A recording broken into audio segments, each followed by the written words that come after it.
Hey guys, I'm super stoked. I've got my friend Garrett Maroon back on the program. He's been with us before, but he is an absolute rock star. He's just a guy that is not just talks the talk, but walks the walk. A lot of times you talk to people that haven't sold anything in 10, 20 years, and they're trying to educate us. And, well, there's always a little bit of a disconnect, but that's not what's happening here. Garrett has, built an incredible organization. He's been in the trenches. He just wrote a new book, which we're going to cover and talk about. Garrett, welcome back.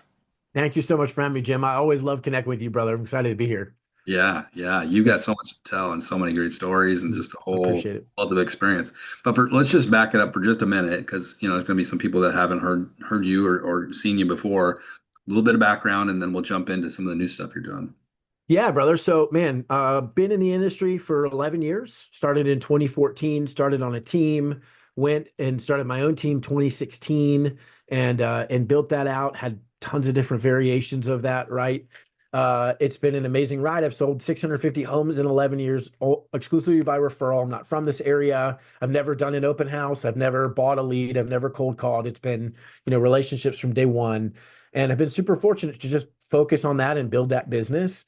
Most importantly, I'm married. My wife and I have been married for 13 years. We've got an 8, 6, 4, 2, and 2.5 month old at home, man. So that is the joy and the blessing. And man, it keeps me grounded and honestly continues to force me, Jim, to figure out how do I keep selling that many homes, but do it in less time, Yeah. and I'm thankful for that. So it's been an amazing, amazing journey so far, brother. I'm so grateful for this industry.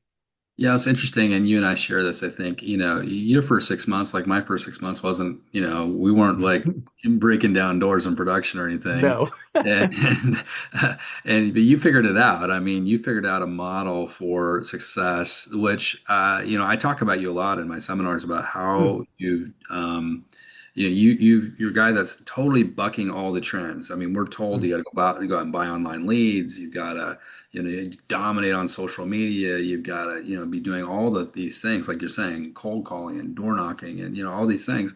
But you didn't do any of that. And you had a very successful business. So just for the people that have never heard you before, give us a little taste of what that looks like. How are you Yeah. different? Because you are different than most agents. Yeah. Well, and I appreciate that. I mean, honestly, so yeah, it took me 5.5 months to make a sale, right? So I was not crushing it by any means at the Yeah. beginning. I look back now, I didn't have foresight. I look back now, honestly, Jim, and say, I see what I was doing. I believe this. I've helped other people, as have you. If you just give yourself a long enough runway, your plane will eventually take off, right? I think the challenge is like, so my wife and I, when I got in the industry, I said, we agreed that if I don't sell a home in 3 months, I'll quit. Well, honestly, in the Lord's kindness, I remember the conversation. It was 3 months exactly. We're sitting down at dinner, Jim, and I say, I think I can figure this out, babe. I don't know, but can I get another 3 months? Like I remember that conversation. We agreed and we did it. Thankfully, we did because 5.5 months in, I finally got a sale and then it kind of took off from there. It is this idea that if I just have a runway that is long enough, a lot of people say, well, I want to work by referral. Great, but they do it for 2 months. It doesn't work, quote unquote.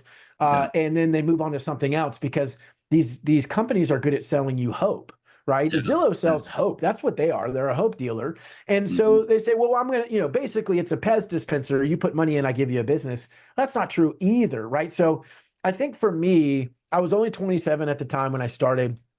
Honestly think it was, Jim. I went to the classes on cold calling and door knocking and all the things. I just didn't want to. I think I was stubborn enough to be like, I don't want to do that. And I Yeah. had enough understanding to say, if 5 years from now I had a built big business, but it was built on these things, I wouldn't even want that business. So if it's Mhm. going to work, it's got to work the way that makes sense to me. Right. And so honestly, I think I'm just fortunate because, man, I early on in my career, I had done 27 deals my first full year. And I'm sitting in the ALC in our community agent leadership council, and the CEO of our the team leader, but the CEO basically of that office is asking everybody, "What's your goal for the year?" I'm 28, right? Maybe 29, pretty brand new to the industry. Everybody's way better and more experienced, and I'm last, and I say I'm going to sell 50 homes this year, all by referral. And my team leader said, "That's not possible. What Mm. else do you want to do?" Yeah. And again, I think the stubbornness helped me at the time. And I just said, well, I think it is. I'm going to figure it out. And Yeah. man, and only the way the Lord can, but like I literally did 50 deals that year and 8 years in a row after that. I couldn't do 49. I couldn't even do 51. It was just Uh, 50. And Yeah. it was the reality of, man, I think if you just master something Yeah. and you become an expert at it, it pays off. I don't know Right. how to cold call. I don't even know how many signs to put out for an open house. I haven't done it, but I do know how to do one thing at a really high level. And for agents, my encouragement is, or broker owners, whoever, encourage your agents, build the way that aligns with you, right? I'm Mhm. 5'6¾". I was going to say 5'7". That'd be a lie. Um, my wife's best family friend growing up, the dad is 6'10", and Wow. the son is 7'1", right? And we're there, Jim. I don't know why I'm telling you this, but I'm telling you this. So we're at their house, right? We're visiting. And the dad says, Garrett, I want you to come to my office to see all this amazing sports memorabilia. And so I walk in, he's got this incredible stuff, but that's not what I remember. He works at a standing desk. Jim, I could walk right under it, just back and forth. Like, how are we the same species? He Yeah. was created. He wasn't a professional basketball player, but he was created and could go that route if he wanted to. It Yeah. might make sense. That's what he was built for. I Right. wasn't. And Yeah. so, what's the probability of me crushing it as a professional basketball player? Basically, -5, right? Like this, it wasn't going to happen. But Yeah. agents, we operate in that space all the time. We think, Right. I know that I'm, built to be in a relationship or whatever the scenario is, but they tell me that this 6'10" guy over here can dunk, so I better go figure out how to do that and get on the phone 3 hours a day. Yeah. Working against your natural wiring doesn't make sense. And even Hmm. your ability to succeed at a high level and to do it without burnout. And Yeah. so I'm just honestly super thankful to look back and say, for whatever reason, Jim, I stayed in that one lane and it's Hmm. opened up an incredible business and opportunity for me. So super long answer to your question. I No, apologize, but no, what a blessing. I absolutely love mean, yeah, what a it. blessing to have been able to do that. And I'm so thankful for that. Fantastic. And we're gonna get tactical here in a few minutes, but I do want to talk before we get into all that because I think there's a really a valuable lesson in your new book and what you're talking about. When we say we're preaching, you literally are to some degree preaching because Mm-hmm. you have a belief system and you're all about it. And I Mm-hmm. think a lot of people follow you because of that. But we're preaching a different kind of message about what success is defined as. So tell Mm-hmm. us the name of the book and tell us the premise and kind of get into it. Yeah. Yeah. Thank you. So the book is called The Balanced Breakthrough: Winning at Work Without Losing at Life. And man, I'll just say, like, my stated passion and purpose is the win for me, Jim, is if a year from now, 2 years from now, whatever, one kid of an agent comes to me and says, Mr. Maroon, or whatever they call me, Mr. Garrett, thank you for helping my mom come home more often. Like, Yeah. I mean, I'm gonna cry literally thinking about, like, the chills, because what I've seen in this industry, because it happened to me, is you go from being I started on a team, then you're a solo agent and you have a team, and then you build a bigger team, and then you become a broker and you do these things because that's what you're supposed to do. And none of those things are inherently wrong, but we just follow the trend because that's what they tell us to do. And so Right. I had this team of 4 agents, 3 full-time admin. We were selling 120 homes a year by referral, so it was working out well. But I'm sitting there one day, Jim, having this thinking time, trying to figure out what to do next. And I figured out this way to double my profit, but I was going to have to work 50 or 60 hours a week. And so I remember it was this one question, Jim, that popped in my head in the Lord's kindness of, Garrett, if you could look back on the man right here, right now, 5 years from now, if you could look back on this man, who would you be most proud of? Right? The guy who figured out how to make more money but spent more time at the office, or the guy that figured out, actually, how do I keep making the same amount of money but work less and be more present for my family? We had three kids at the time. And so getting excited, like, yeah, that is what I would care about. I got into this for my family. What am I doing? I'm Hmm. gone too much, right? I come back up. I'm actually looking at my whiteboard that I had. I come back up to my office, Jim, and the only thing written on my whiteboard was number of transactions, GCI, and profit, right? So the only thing I was measuring is what the industry told me to measure. Now, those are good measurements. Don't get me Yeah. wrong. Yeah. But I started to think about, okay, well, if the only way I know how to keep score is transactions, GCI, profit, of course I'm adding more agents. I don't know how else to keep score. And Right. so it just led me to this realization that the only way for me to change the way I play this game is to change the way I keep score, right? If basketball, I don't know why I keep talking about basketball, but if basketball got rid of the 3-point shot, no one's shooting from deep anymore, right? They're going to try Right. to take a layup or whatever because that's how the game is played. And so that day, this was in 2022, that day for me changed everything, Jim, because I said, all right, I'm still going to have a profit goal, but now I'm going to have a wife goal and now I'm going to have a family goal. And so it Mhm. was 2 day dates a month. And I know that doesn't make me a good husband, right? But I needed to measure something. And the family goal was take every seventh week off. And Right. so now I had this new way to keep score that I believe this is what success looks like to me. And so Hmm. now I had a better way to make decisions off of, right? A better question to ask. So two things happened. One, I was able to say at that time, it was, how do I make $200,000 a year? That was my goal. So now I could ask a better question. How do I make $200,000 a year in a business that allows me to take 2 day dates a month and every seventh week off for my family? How do Got it. I, that's the question now that I had to solve, right? Yeah. And so Yeah. instead of just like, how do I make 200 grand? Well, there's a bajillion ways to do that, Yeah. Right. right? Never see your family and work 100 hours a week. That'll work, Yeah. right? But that's not what we want. And so that was number one. And then the second way was now I had a new way to make decisions. So ironically, pretty soon after that, I got invited to speak at this pretty big event. I was super excited about it. And so I was going through the checklist. All right, does it help me hit my profit goal? Yeah. Would it interrupt the fact that I could take a day date with my wife? No. So that was fine.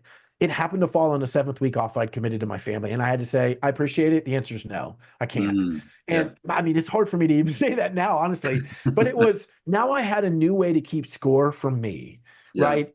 Agents aren't going to die, I hope. And on their headstone, it's going to say real estate agent sold 105 homes with a GCI of $50 million, right? If it Right. is, I mean, I hope that's not true. And I don't think it is. We want more than that. But if we're honest about ourselves, how are we defining success? And it's Right. really only about the thing that's not going to matter when we're gone. And Hmm. so, man, my hope in the book, the initial part is how do we redefine what success looks like for me? Yeah. And once we do that, then we can be, I'll tell you a quick story because you like stories. Who doesn't like stories, right, Jim? So I'm teaching this, right? I'm teaching this. A woman comes up to me after. It was actually the first time I'd ever taught on this, maybe 2 years ago, 2.5 years ago. A woman comes up to me afterwards, Jim. She introduces herself as a solo agent and a mom. And she says, Garrett, I sold 55 homes last year, which is amazing. And she said, best year ever. So now everyone's asking me, what am I going to do next year? And I say 60 or 70. And she literally said, because we're just supposed to keep growing, right? Right. She said, Garrett, but listening to you talk, I'm going to intentionally sell 30 homes next year. It's going to change my life. And I said, but tell me, the point of the talk was not to do less transactions, right? But fewer transactions.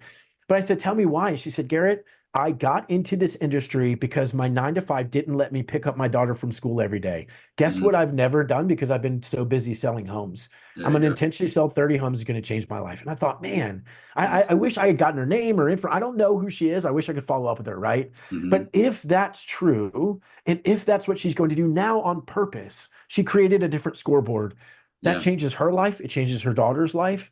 At the end of the day, yeah, you got to make money. You got to provide for your family. Don't hear me say that. But what's the difference between 30 and 55? Okay, maybe a little bit better vacation. Well, what if this whole time your daughter's like, I just wish you'd pick me up? And Right. so it's just the new definition. I want us to reclaim that instead of the industry telling us what that is.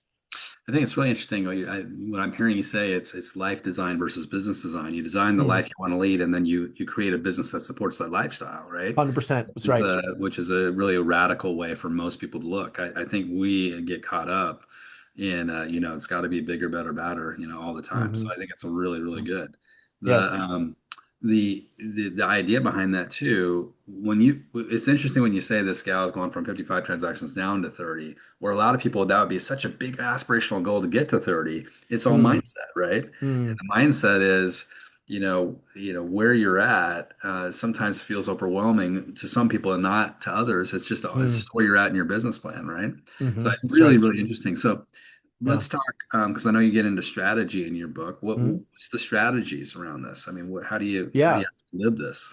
Yeah, so I teach what I call the PDA formula, Yeah. which, if you are my age, whatever PDA was like in high school, people were holding hands. You're like, that's gross. Ew, don't do that public display of affection, right? That's why it's named that. That's not what this is, right? It's how do you build a predictable, dollar productive or profitable business that actually aligns with who you are? So in a nutshell, Jim, the predictability part of it is creating what I call the lead generation recipe, right? I don't think lead gen is as complicated as we make it, right? It's really an understanding of two things. Number one, we need to stop looking at what's possible and think about what's probable, right? So anything's possible. You show me your lead gen plan, I'm like, that's the coolest thing ever. If you do all of that, how amazing is that going to be? But my next question is going to be, how likely are you to do this? If something in your life goes wrong this year, which I guarantee you it will, what's the Hmm. probability you're going to continue to do it? Oh man, it's like 60% maybe, whatever. And my response is you need to cut things until it's a 90 to 100%. If it's not Hmm. simple enough for you to execute, it's not a very good plan. That's number one.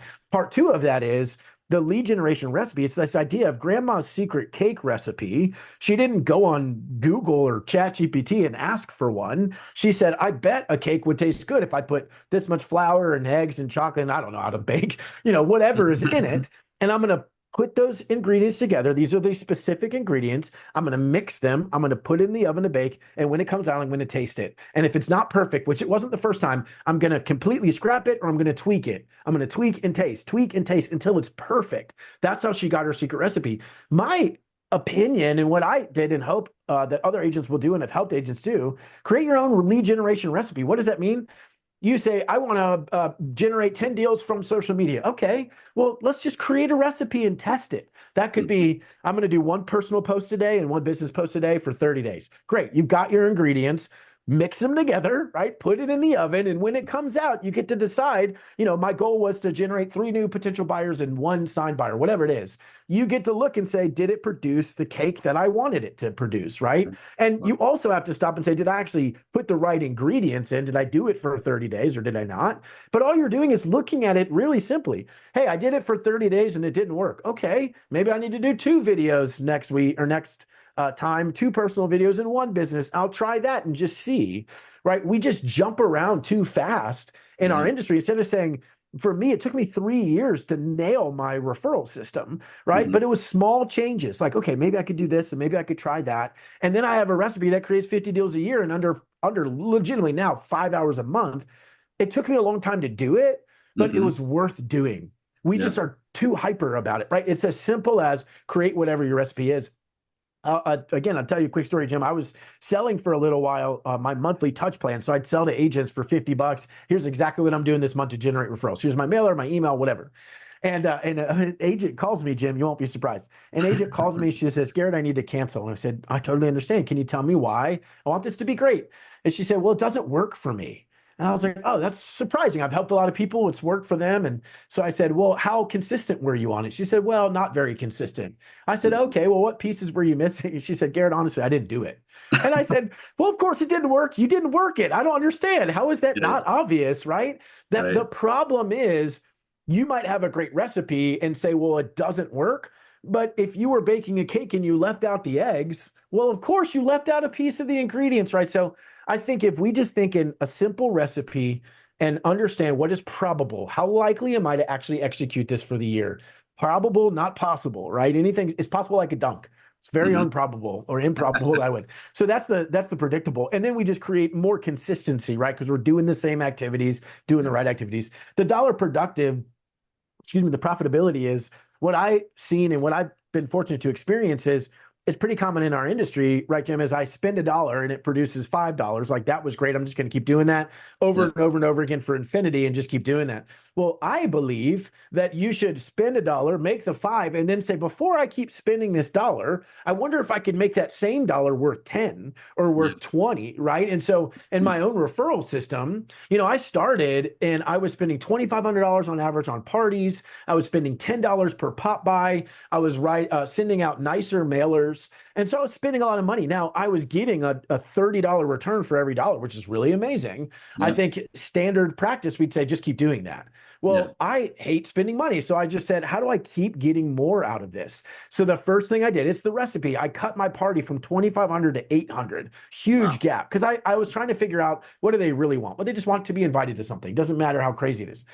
Cut that, right? Huge savings. Guess what happened? My business stayed the same, made Yeah. as many sales, right? So Hmm. next year I was like, well, that worked. I cut my Popeye gift from $10 to 2 and my mailers from 200 to 100 and just said, what if I squeeze? And so it got me. Now, this was at the height of 2022, right, Jim? But we had a 9,000% return ROI in 2022 because I spent $1 and I spent $10,000 and brought in 900 grand in GCI because I didn't accept that $30 was the best I could get for that dollar. So as Hmm. agents, we need to be really intentional. And then ultimately the alignment piece is kind of the idea of, I'll tell you a story. I'm speaking at this event. There's a woman in front of me who's a New York Times bestseller, really amazing speaker, really awesome lady, marketing specialist.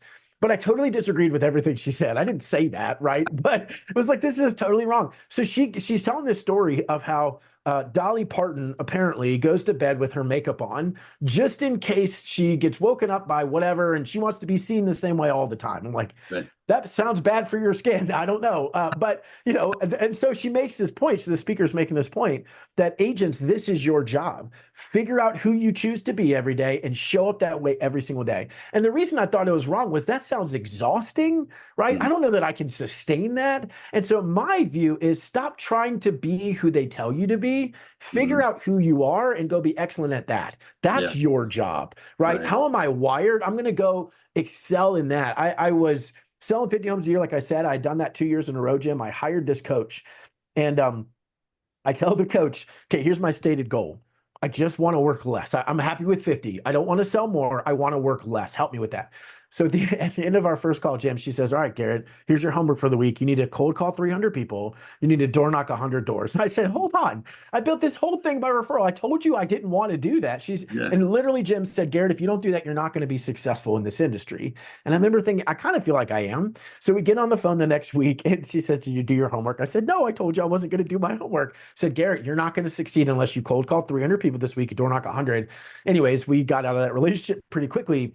But the point is, even though I had succeeded, the Mhm. industry wanted to remake me in their own image. Right. And thankfully, there was enough resistance in me to say, that's not right. I'm Mhm. not going to be you. I need to be me because no one can compete with me at being me. I just need to be excellent at being me. Don't anybody listening, don't give yourself slack when you're like sitting around not actually working at anything. That doesn't work. But Yeah. figure out if you love social media, then crush it. If you love cold calling, then crush it. If you love relationships, then become a master at it. But don't try to be who you aren't, right? Make sure that you figure out, again, your job is to figure out who I am and go be excellent at that. That's how we win. Not only will we show up more often and do it, right? We'll be better at it because we're more consistent. We're just going to naturally be more excellent in an area that I naturally am going to be good at. And Yeah. so I want us to work as an industry with the wind at our back, as opposed to, man, I'm trying to fit this tiny mold that just doesn't work for me. But Yeah. that's what they say. This is how I succeed. I don't think that's how the industry works. I think that's why there's such a high rate of turnover and failure is you're telling a fish to go climb a tree and they can't do it. Right. That doesn't make sense, right? And so as an industry, we have to reclaim that's great, Jim. You're great at cold calling. Good for you. Legitimately amazing. That's not me, man. I'm not going to chase that object. I'm going to go do what I'm good at and let's be friends. Yeah. That's what it should be, right? So that's it. The PDA formula, predictable, profitable business that is in alignment with who you are. I love it. I love it. And what I'm hearing is, I call it the algorithm of success. You figure out your own algorithm, Mm, which, for some people, like you're saying, it could be I'm gonna, talk to 3 people a day. I'm gonna talk to 2 people a day. I'm gonna post one thing on social media. But when you look at the team leaders in the country that are really crushing it, and you say, how do these team leaders crush it like you have? It's because they all have adopted their own level of an algorithm. And they say, mm, I've cracked the code for me. And the mm, code that I've cracked it for my team is X, Y, and Z. And my team members are required to do X, Y, and Z, which produces, this result, which is it's exactly good. what you're saying. Yeah, We it's all have good. that different algorithm, right? I And like then when that. you're talking about authenticity, I think that is such an important thing. You see a lot of fake agents out there, and you can tell they're miserable. Right, exactly. Yeah, They are. yeah. They're absolutely miserable. We were talking Yeah, about for the program. You can have an agent that on the outside looks successful, and they may be the top agent in your community, but they go home to an empty house. They drink a bottle mm, of whiskey every night. They're divorced. yeah, The kids hate them. Is that well? yeah. That's not the level of success any of us want, No, right? right. So, Absolutely right. And it is an industry that I was interviewing someone on our show, Jim, which I'm super excited to have you back, but he's a financial advisor.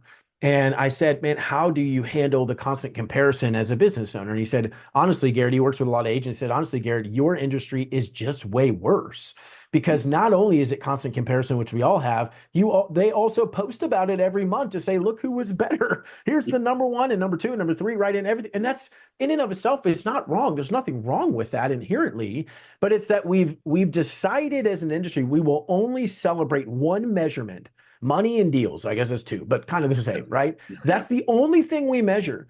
Man, what about I was at this event and there was an agent on stage who had sold 1,000 homes. Amazing, right, Jim?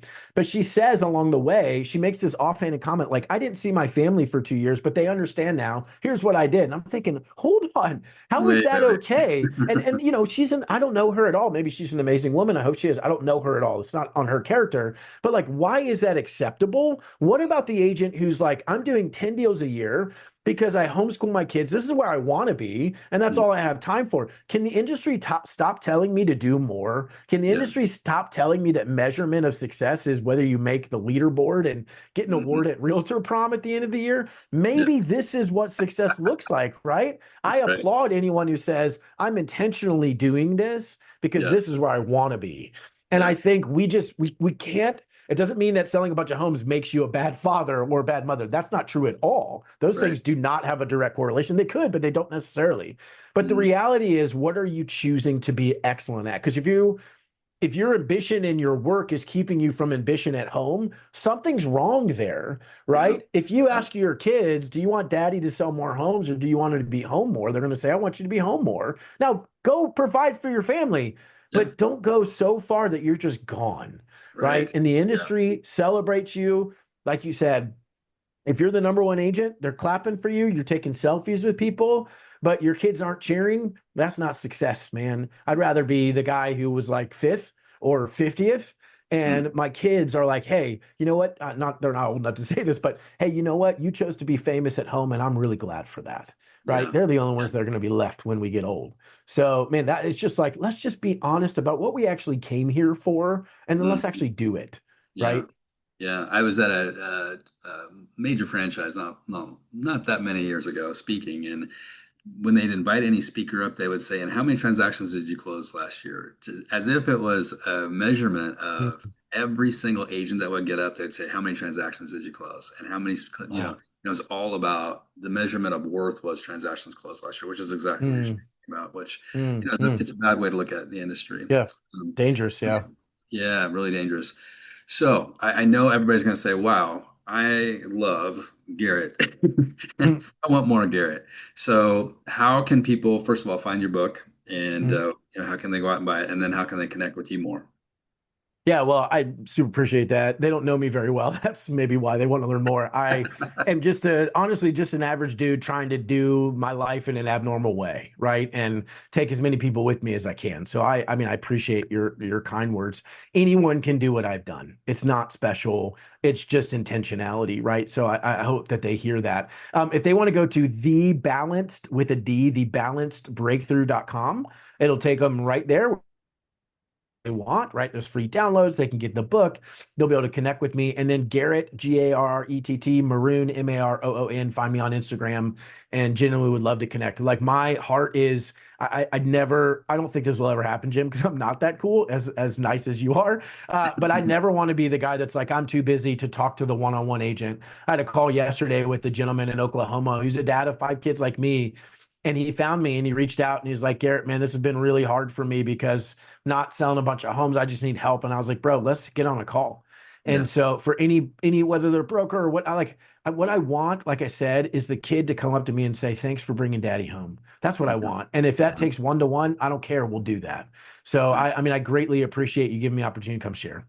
Awesome. Love it. Hey guys, definitely go out and follow Garrett and buy the book. I think it'll be a life changer for you. And if you want more ideas and strategies around building your brokerage or building your office, definitely reach out to me. I'm happy to help set up a discovery call. If you like this podcast, like it, subscribe, and we'll set up some more. Thanks, Garrett, for being on the program. Thanks, buddy.